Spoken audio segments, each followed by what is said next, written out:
भन्नु मम्मीले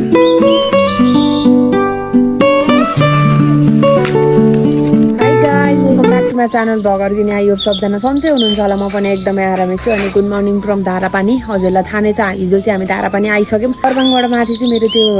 पानी परेर मैले क्यामेराहरू पनि निकालेँ थिएँ भ्लग एन्डिङ गर्न पनि पाएन अनि सो त्यही नै हो आएर अब यहाँनिर आन्टीहरूसँग गफसफ गरेर बस्यो है अनि अहिले चाहिँ बिहान हामी त 5 बजी उठौँला 5 बजी मै भन्छु त्यो काण्ड मै भन्नु अहिले तिम्रो काण्ड मैले यसै सुनाउँछु 5 बजी उठेर बारीमा जाउँला भनेको गाइज है कताबाट साथी यताबाट कि यताबाट हो यताबाट हो 5 बजी उठेर बारीमा जाउँला भनेको थिएँ गाइज है उठ्नै नसकेर एकैचोटि 8 कि कति बजी फेरि अस्ति सर्प देखेँ मैले कहाँनिर पोखरामा देशकिने ठाउँमा यस्तो डर लाग्छ यस्तोमा जान अब मलाई बुट लाएर पनि कन्फिडेन्ट आउँदो रहेछ यतिकै नसकिँदो रहेछ कि हजुरले गाउँ आएको बेला सधैँ नै देख्नुहुन्छ होला आज त फेरि यस्तो आज केटीहरूलाई लिएरै आउँछु भन्ने सोचेको थिएँ कस्तो बगान यति राम्रो गाउँ हो गाई पछाडि भाँडा सजाएको कति राम्रो आएको अन्डारा यो के को छोप हो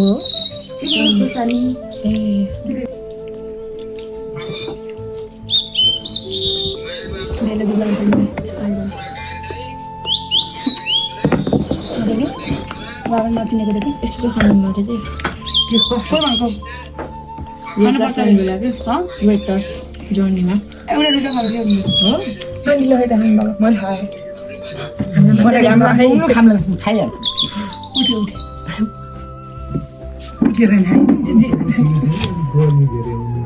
सबै कुरा क्या सिकाइ चाहिँ जानिहाल्छु कि मैले बुझ्नुभयो अरे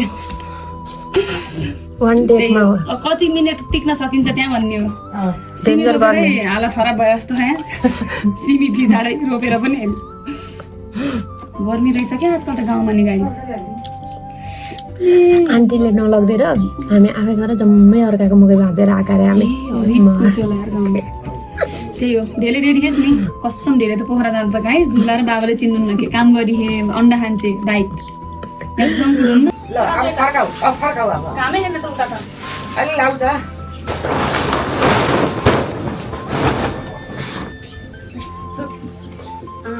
यहाँ त साह्रो यताबाट बोकेको हुन्छ लाइज बोक्नु सक्छ कसैले दिन्छ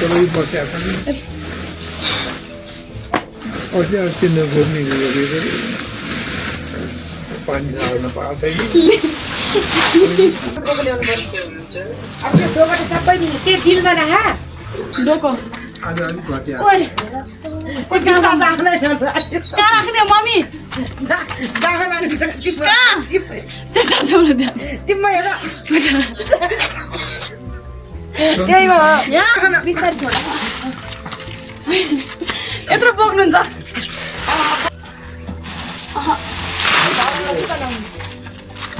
आजको दिनको पहिलो सेसन सकाइसके गाउँ आएर पो वर्षौँ बसी कहिले काहीँ काम गर्न त फेरि रमाइलो पनि हुन्छ यस्तो यस्तो कामहरू हाम्रो पनि गाउँमा सीमित हुन्थ्यो तर यस्तो कहिले काहीँ त रमाइलो हुन्छ त्यही हो सधैँभरि गर्नु पर्यो भने त कति झ्याम लाग्थ्यो होला नि त्यही हो कि अब हामीले चाहिँ सिमी सुकाएर भ्यायौँ गाइज है अब हामी मकै लिनलाई बारीमा जानुपर्ने छ अरे मलाई चाहिँ फेरि यो मेरो पुरै बच्चा बेलाको रिकल भइरहेको कि किनभने यस्तो यस्तो कामहरू बच्चा बेलामा त गरेको हो नि त मेरो लागि चाहिँ नयाँ होइन यहाँ कति पाथी जति सिमी होला खै कतिको दाना छकोभित्र ल त्यही नै हो यहाँको इन्भाइरोमेन्ट चाहिँ यस्तो देख्न सक्नुहुन्छ यस्तो मजाले फुलहरू मजाले फुल्या रहेछ अनि यहाँ हेर्न गाइस यहाँ लहरे आँप पनि फल्या रहेछ कि टक्क लगाएर लहरे आँप यहाँ यहाँ यति सानो सानो पनि रहेछ है यता चाहिँ धेरै नै सानो सानो मजाले आन्टीले यहाँ कति धेरै फुलहरू रोप्नु भएको के गार्डन पनि कति राम्रो देखियो अनि यस्तो चर्को घाम लाग्छ तर यार लगाइज हामी चाहिँ बारीमा जाँदैछौँ है मकै लिनको लागि भनेर ए ला हँसिया त ल्याइएन बारी चिप्लेको लुङ्गीले होइन यो तल अलि चिप्लो मन बेर्न हुन्न होइन यस्तो ह पुरै अलि फराकिलो गरौँ बुहारी नानी बुहारीकी बहिनी जलिसक्यो सबै हो क्या हो यो बारीहरू सबै हो क्या हो यो बारीहरू 3 हलको मेलो भन्नुहुन्थ्यो आन्टीले 3 हल भने त दिनभरिको भने त लास्टै धेरै हुन्छ होला मकै त सानो सानो रहेछ कस्तो चर्को घाम लाग्यो कसो मकै भाँच्छौँ है म क्यामेरालाई हल्का यहाँनिर राखेर त्यसपछि भाँच्छौँ है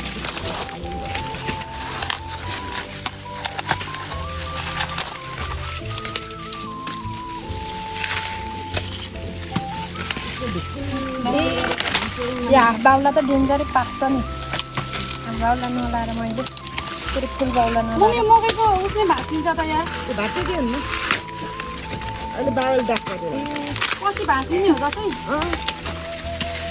धेरैलाई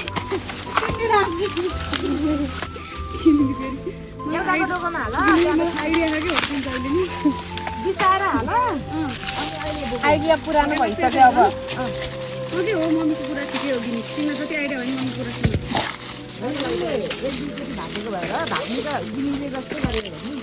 हात त डेन्जरै पास जस्तो छ यसरी गर्दैछु म अहिले एकछिन उ गर्छु एकछिन यत्तिकै भाज्छु अनि ल ल म कहिले भाज्छु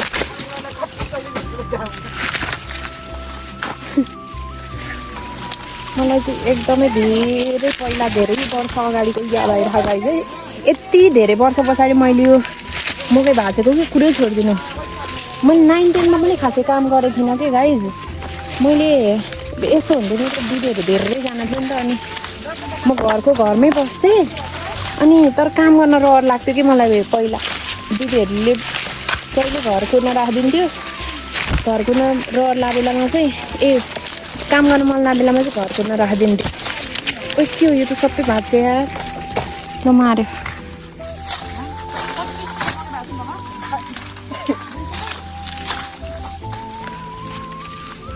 यसरी भाँच्दाखेरि हाम्रो उता गाउँतिर खेततिर चाहिँ सानो मकै हुन्थ्यो होइन र अनि बारीतिर चाहिँ यत्रो ठुलो ठुलो हुन्थ्यो कि बाक्लो हुन्थ्यो भित्र यस्तो मकैको घारीभित्र छिर्नै नसक्ने खालको अनि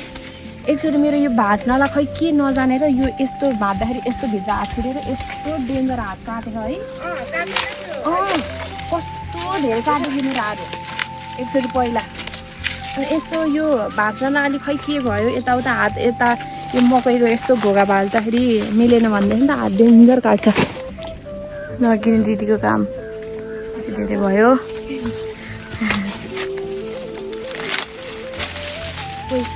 यति मकै भाँच्यो है हात त पासेर म कस्तो फुस्केछु कि मलाई थाहा थियो यो यस्तो मकै भाँच्दाखेरि पास्छ भनेर है सबै फोका जस्तो भयो भने क्या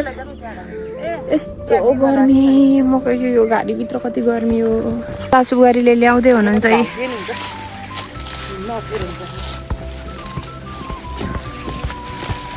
मेरो ओए बुहारी त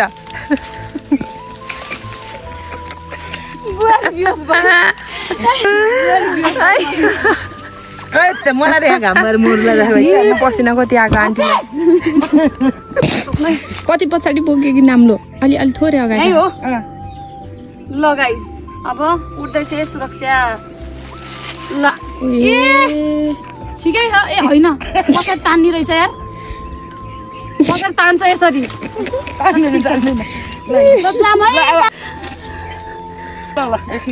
उठ कि नि नाम्रो लामो भएछ कि तिमीलाई उठ ल उठ ल उठ मम्मीको हाँसै रोक्यो नि त्यहाँ तिमीहरू खुब चलपल हान्थ्यौ ल भन्नु मम्मीले बाटो कताबाट हो त नि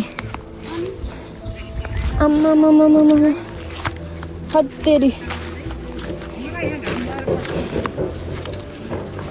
हात खुट्टा सबै पासेर गाई बिजोग बनाएको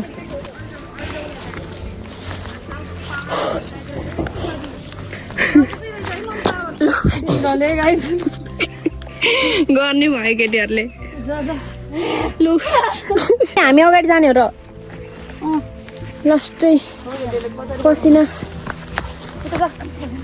आन्टी यहाँबाट सिधै पुग्छ अब मम्मी अब त पुग्यो है अब त बाटो देखियो अब उठे एउटा गएर ओर्लिनु पर्यो ऐ झऱ्यो ओए अप्ठ्यारो है क्या यो उकाल्लै बाटो होइन म अड्दै दिन्छु यस्तो पछाडि तान्ने खालको गाइस हामी चाहिँ खाना खान आँट्यौँ है आलु त्यसपछि च्याउ अचार अन्डा सबै रहेछ ल अनि यहाँ छ दाल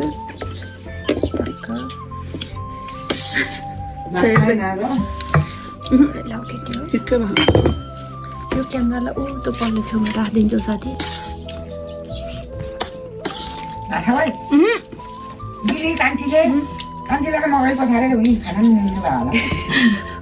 लगाएर हामी चाहिँ खानासाना खाएर अब भाँडा माझ्छौँ भाँडा माझेर अनि एकछिन रेस्ट गरेर त्यसपछि फेरि मकै लिन जानुपर्ने हुन्छ यति धेरै मकै रहेछ है कहाँ माथिसम्म अब आज कति सकिन्छ सब ल्याइदिएको रे क्या हामी त्यसले सब ल्याइदिएको वचनमा पक्का वचनमा पछि हट्ने होइन केटीहरू आफै धर्मलाई थिएन बोल्दैन बोली आएको थियौँ यिनीहरूलाई पहिला पठाउनुपर्छ 7:30 बजे उठेको त्यही पनि उठेको कहिले हो कहिले यस्तो भएको कि लामो लाग्यो दिने आधा पनि भएन दिन 8 बजे उठेको है 7:30 कि 8 हो ए त्यसको त 8 हो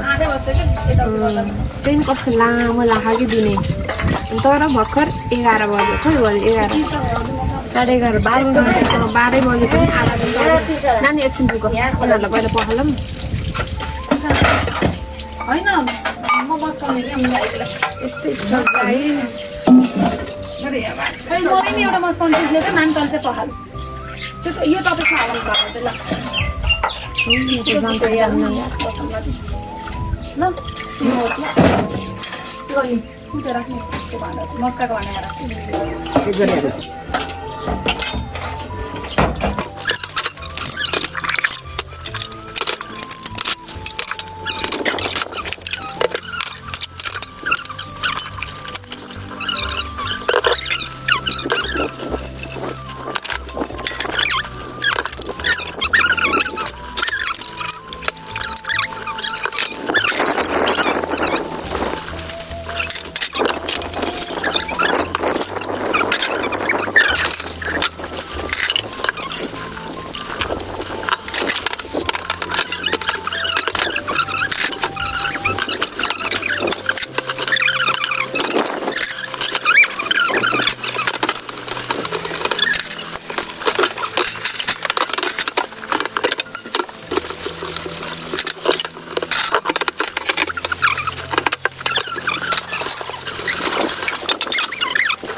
गाइसलाई एउटा मिठो सर्ट लिगौँ यहाँ आएर अनि मलाई अहिले भर्खर एउटा कुरा याद आएको कि पोहोर भर्खर मैले ड्रोन किनेर यता लिएर आएको थिएँ लिएर आएर फर्स्ट टाइम यहाँ उडाउनु लाएको थिएँ अनि के गरेको थिएँ मैले ए हामी ड्रोन है ल्यान्ड गर्न नसकेर च्याप्पै समातिन् कि त्यो हातले झन्नै काटेन अनि मलाई चाहिँ उडाउन नआए पनि काटेकै हो अलिकति काटे ए मलाई त उडाउन नआए पनि दिदीले सधैँ यसरी समातेर यता हेर न यस्तो गरेको याद आउँछ कि सधैँ अनि त्यो भएर यसरी समाते पनि आफै ल्यान्ड भइसक्छ त्यति बेला तिमीले समात्यौ अनि समातेर बन्द गर्न खोजेको स्विच अझै ए त्यो घुमिरहेको स्विचमा के भएर भन्नु अनि मलाई चाहिँ मैले कस्तो भएर भने यो यसको यो उनै नहालिकन उडाएछु हेर यो के यो रिमोटको यो उडाएपछि पनि हाल्न मिल्थ्यो नि दिमाग नभएको त्यति बेला मेरो हाततिर के सुरुमा अनि त्यसपछि यो उडाए अनि यो यसो चलाउनु हुन्छ त यो के भन्छ अरे यसलाई यो खै के भन्छ यो जो स्टिक के खै समथिङ के भन्छ यसलाई रिमोट भन न के यो नहालि कन्ट्रोल गर्ने चिज अनि त्यसपछि एउटा यसो उडाउनु खोज्छ त छैन अनि ला म त अब के भयो त्यो अब नचलाइराखेँ नि के नहुन्छ जस्तो भएको कि अनि त्यसपछि यस्तो अनि आफैले ड्रोन ताने कि हेर फेरि आफूले यस्तो फेरि कति महँगो हालेर पैसा किनेको थियो डर पनि त थियो नि त त्यो क्रास भयो भने आफ्नो सपनै चकनाचुर भयो जस्तो भयो 1.5 लाखको ड्रोन हो गाइस 1.5 लाख भन्दा नि महँगो हो 182,500 आमामा त्यत्रो महँगो लगभग 2 लाखको ड्रोन हो त अनि डरलाई हाल्छ नि त्यहाँ ड्रोन चाहिँ अनि मैले चाहिँ सधैँ देख्थेँ नि त्यो टेक्निक काम नि गरेको हो कि नि यस्तो गरेर समातेर उल्टो बनाउन भनेको उल्टो बनाएन अनि मैले ठ्याक्कै बिबितले हेरेको बिबित चलाएर हेरी मैले त ल्यान्डिङ टेक्निक बुझेको क्या लाइनको ड्रोन उडेको हेर्न पर्ने हुन्छ है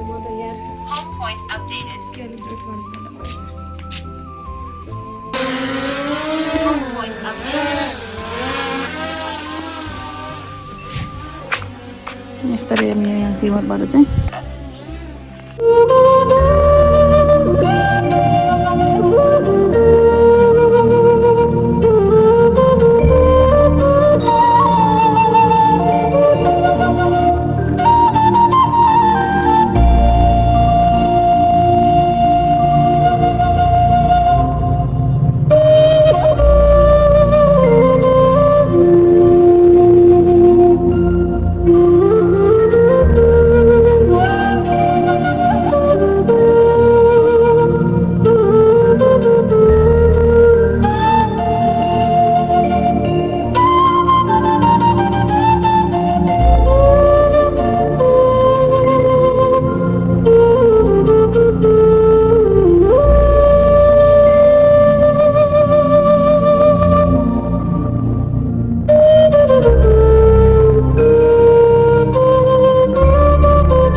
लगाएर आज चाहिँ हामी खाना 7 बजे खाँदैछौँ है 8 बज्न आइसक्यो हो र